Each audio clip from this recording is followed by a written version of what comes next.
Hello guys, వీళ్ళిద్దరూ ఏదో చేస్తున్నారు, వెళ్ళి చూసేద్దాం పదండి. ఓ ప్రాన్స్కున్న బ్లాక్ లైన్ని తీస్తున్నారనమాట. ఇవాళ మనమైతే ప్రాన్స్ కర్రీ చేయబోతున్నాం.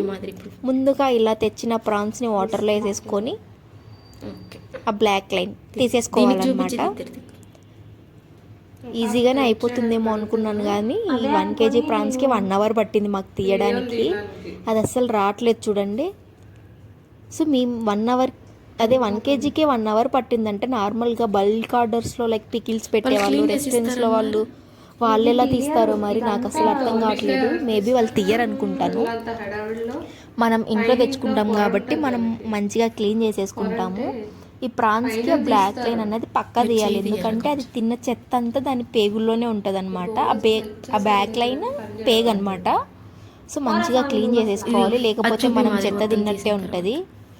అండ్ 1 మోర్ థింగ్ ఏంటంటే, మీరు బయట పికిల్స్ కొనడం, అదే ప్రాన్స్ పికిల్ కొనడం అలా చేయకండి. ఎందుకంటే ఇలా వీళ్ళు ఇంత నీట్గా చెయ్యరు కదా. కావాలంటే మనం తెచ్చుకొని ఇంట్లో పెట్టుకోవడం best.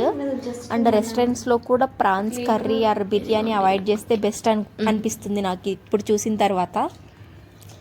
And prawns first time అనమాట నేను తినడం, చూద్దాం ఎలా ఉంటుందో. నేనైతే చాలా ఎగ్జైటింగ్గా ఉన్నాను. ప్రాసెస్ కూడా ఎలా చేస్తారు ఏంటి అనేది మొత్తం ప్రాసెస్ ఈ వీడియోలో చూపిస్తాను. వీడియో ఎక్కడ స్కిప్ చేయకుండా మొత్తం చూడండి గాయస్. చూసారా ఆ బ్లాక్ లైన్? ఇప్పుడు బాగా వస్తుంది. లోపల చాలా మబ్బుగా ఉందన్నమాట. సో అందుకే హాల్లోకి వచ్చి క్లీన్ చేసేసుకుంటున్నాము.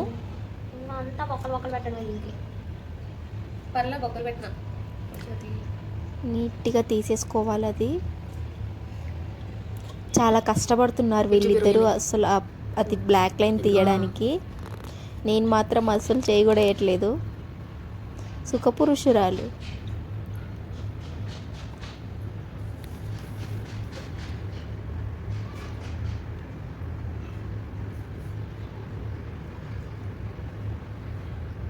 ఇలా పాపం చాలాసేపే చేశారు. వీళ్ళకి చాలా ఓపిక. నాకు ఇంత ఓపిక అస్సలు లేదు. సరేలే ఎలాగోలా చేసేద్దాం అంటున్నాను నేను, కానీ వీళ్ళు అసలు వినట్లేదు. నీట్గా క్లీన్ చేసుకోవాలి, తినాలి అని చెప్తున్నారు. చూసారా ఈ బ్లాక్ లైన్? అది పక్క తీయాలన్నమాట. అది మొత్తం రొయ్య రొయ్య తిని ఉంటుంది కదా, లైక్ వేస్ట్ అంతా, ఆ వేస్ట్ అంతా అందులోనే ఉంటుంది అనమాట. సో మనం తిన్న వేస్ట్ తిన్నట్టే, దానివల్ల ఏం యూజ్ ఉండదు కాబట్టి మంచిగా క్లీన్ చేసేసుకోవాలి. సో వాళ్ళు అక్కడ క్లీన్ చేస్తున్నారు. సో నేను ఇక్కడ వచ్చేసి పుదీనా కొత్తిమీర 2 మంచిగా లైక్ వాష్ చేసి ఒలిచి పెడదాం అనుకుంటున్నాను కర్రీలోకి వేయడానికి. సో దీనికి ఉన్న రబ్బర్స్ అయితే తీసేసి కొంచెం పుదీనా తీసుకోవాలి. ఎక్కువ తీయకూడదు. ఎక్కువ పుదీనా వేసామనుకోండి మనకి మింట్ ఫ్లేవర్ వస్తుంది. మీకు మింట్ ఫ్లేవర్ నచ్చితే మీరు వేసుకోవచ్చు. మాకు నచ్చదు కాబట్టి ఒక 5 to 6 లీవ్స్ వేసుకున్నాం మేమైతే. కొత్తిమీర ఇలా నీట్గా ఒలి చేసుకోవాలి. కొత్తిమీరలో కూడా ఓన్లీ లీవ్స్ తీసుకోవాలన్నమాట.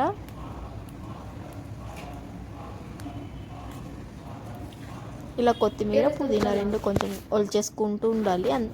మనమైతే ఇది మొత్తం నీట్గా ఒలిచేసి పెట్టుకున్నాము. కట్ చేయడానికి నైఫ్. తర్వాత పచ్చిమిర్చి కట్ చేయడానికి మనకు కత్తి కావాలి కాబట్టి ఇలా స్టైల్గా వేసేసుకోవాలన్నమాట. వేసుకున్న కత్తిని తీసుకొని నీట్గా కట్ చేసుకోవాలి, స్ట్రైట్గా కట్ చేసుకోవాలన్నమాట. పచ్చిమిర్చిని మనకి స్ట్రైట్గా కట్ చేస్తేనే మంచిగా అనిపిస్తుంది, లైక్ ఫ్లేవర్ వస్తుంది అనమాట.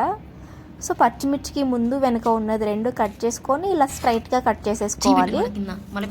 తర్వాత మనం ఆనియన్స్ ఇలా స్టైల్గా వేసేసుకోవాలి. ప్లేట్ పగిలిపోతే నన్ను కొడుతుందేమో, అది కాదు ప్లేట్ అది. సో ఫ్రంట్ బ్యాక్ 2 తీసేసుకొని నీట్గా కట్ చేసుకోవాలి, సన్నగా తరుక్కోవాలన్నమాట.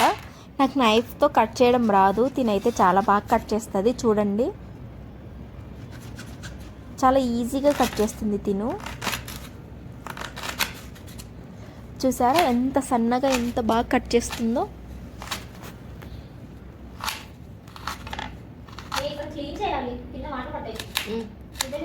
మేమైతే ఒక 2 పెద్ద ఆనియన్స్ని తీసుకున్నాం అనమాట 1 kg రొయ్యల్లోకి. మీకు ఆనియన్స్ ఇలా చిన్నగా తరుక్కోవడం ఇష్టం లేదనుకోండి, మీరు ఆనియన్ పేస్ట్ అయినా వేసుకోవచ్చు అనమాట. ఆనియన్ ఇలా స్టైల్గా వాటర్లో చేసుకొని కడుక్కోవాలి. ఆనియన్ పేస్ట్ వేసుకున్నా కూడా మనకు అదే ఫ్లేవర్ వస్తుంది, ఫ్లేవర్ ఏం పోదు. కాకపోతే మంచిగా ఆయిల్లో ఫ్రై చేసేసుకోవాలి. సో ఆనియన్స్ని అయితే మనం కట్ చేసుకొని ఇలా పక్కన వంట రూమ్లో పెట్టేసుకున్నాము. తర్వాత వీళ్ళు రొయ్యలు మొత్తం ఒలిచారు, కానీ ఎక్కడైనా ఏమైనా మిస్ అయ్యాయా దేనికైనా అని చెక్ చేస్తున్నారనమాట. సెకండ్ టైం ఒలుస్తున్నారు ఏమైనా మిస్ అయినవి. సో వీళ్ళు ఇవి ఒలిచేలోపు మనమైతే వెళ్ళేసి రైస్ పెట్టేద్దాము.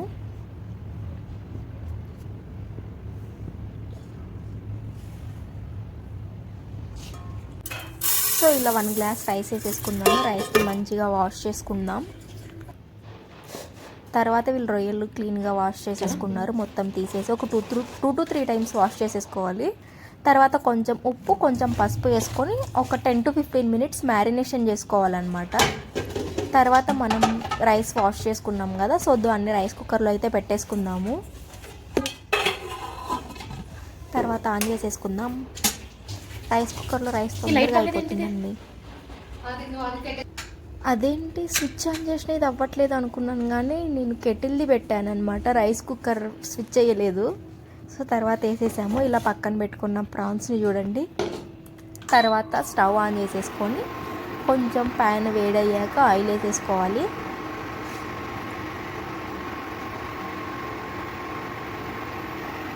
ఆయిల్ మంచిగా వేడి అవ్వనివ్వాలి. వన్స్ ఆయిల్ వేడైన తర్వాత మనం చిన్నగా తరుపుకున్న ఆనియన్తో స్ట్రైట్గా కట్ చేసుకున్న పచ్చిమిర్చి 2 వేసుకొని మంచిగా సాట్ చేసేసుకోవాలి. అంతలో మనం జీడిపప్పు అండ్ గసగసాలు వేసుకొని పేస్ట్ చేసేసుకుందాం అన్నమాట. ఇందులోకి కొంచెం సాల్ట్ వేసామనుకోండి తొందరగా మగ్గిపోతాయి ఆనియన్స్ మనకి సాఫ్ట్గా అవ్వాలి, దాని మీద ప్రెస్ చేస్తే సాఫ్ట్గా ఉండాలి, అలా ఉండాలన్నమాట. సో మనకి ఆనియన్స్ అయితే ఫ్రై అయిపోయాయి. ఇందులో కొంచెం పసుపు వేసేసుకోవాలి. పసుపు వేసుకొని మంచిగా కలుపుకోవాలి.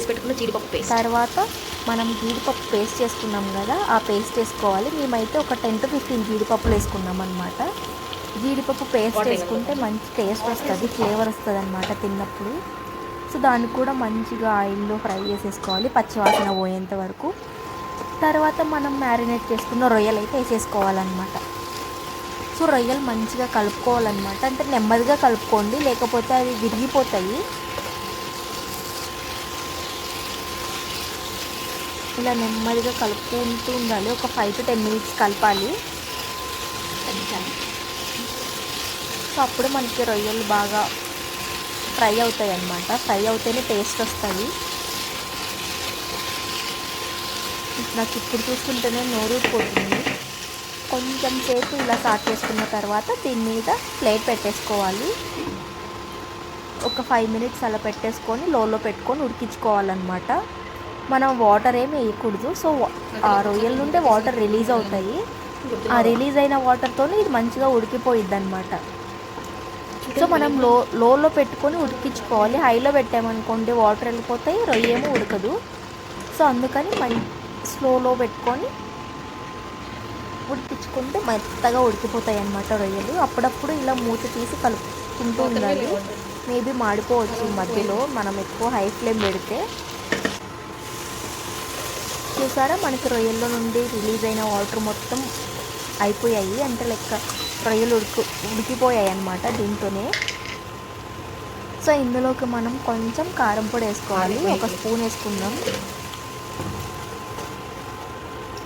ఆల్రెడీ 4 to 5 పచ్చిమిర్చి వేసాను కాబట్టి ఒక స్పూన్ కారం సరిపోయిద్ది. ఎక్కువ కారం వేస్తే మళ్ళీ ఘాటు ఉంటుంది, అంత టేస్ట్ బాగోదు.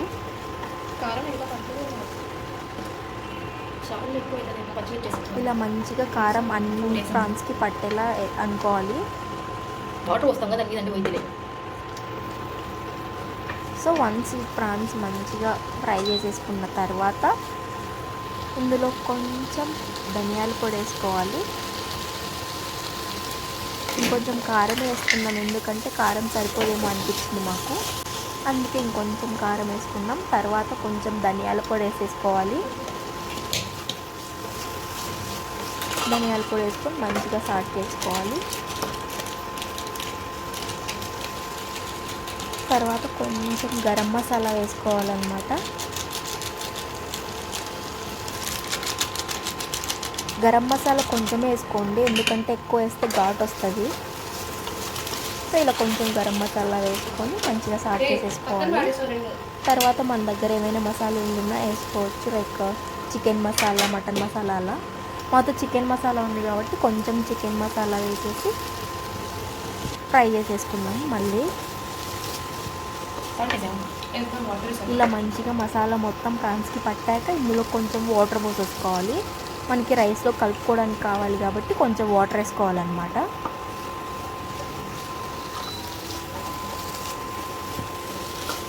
ఇది ఫ్రై చేసేద్దాం. అంతలోపు మన రైస్ అయిందో లేదో చూద్దాము. మన రైస్ అయితే వామ్లోకి వచ్చేసింది. సో లైట్ అయితే ఆఫ్ చేసి ప్రాన్స్లో కొంచెం వాటర్ పోసేసుకున్నాము. కొంచెం వాటర్ పోసుకొని మంచిగా కలుపుకుందాం అన్నీ మొత్తం అయ్యేలాగా. సో వన్స్ ఇది కలుపుకున్న తర్వాత కొంచెం ప్లేట్ పెట్టుకొని ఒక 2 minutes అలా హై ఫ్లేమ్లో ఉడికించుకుంటే అయిపోయిద్ది. కొంచెం సాల్ట్ కూడా వేసుకోవాలి, ఎందుకంటే మనం సాల్ట్ అస్సలు వేయలేదు కదా, రొయ్యలు మ్యారినేట్ చేసిందే కదా. సో మనకి తగినంత ఉప్పు వేసుకొని మంచిగా కలిపేసుకోవాలి. పాప పిలవని టేస్ట్ చూడ్డానికి వచ్చింది.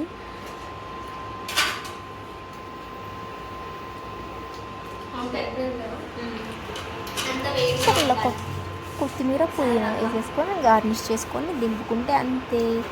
చూసావా? నాకు సరిపోయినట్టే అనిపించింది. చూసారా ఎంత బాగుందో? నాకైతే నూరూరిపోతుంది ఎప్పుడెప్పుడు తినాలా అని.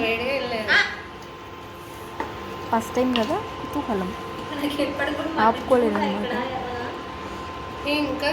సో ఇలా మంచిగా కలుపుకొని గ్యాస్ స్టవ్ అయితే ఆఫ్ చేసుకోవాలి.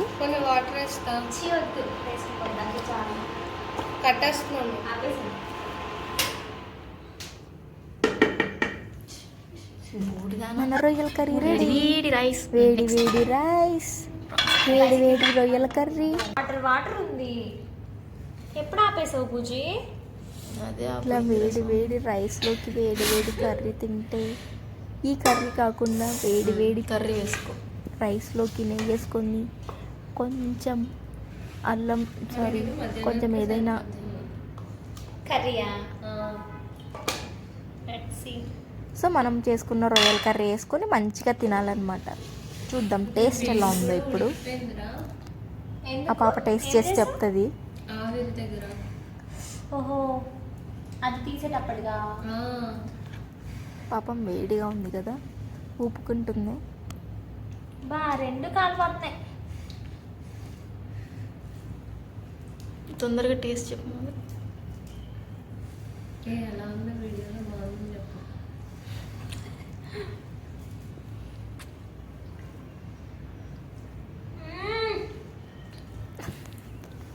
అదిరిపోయిందంట.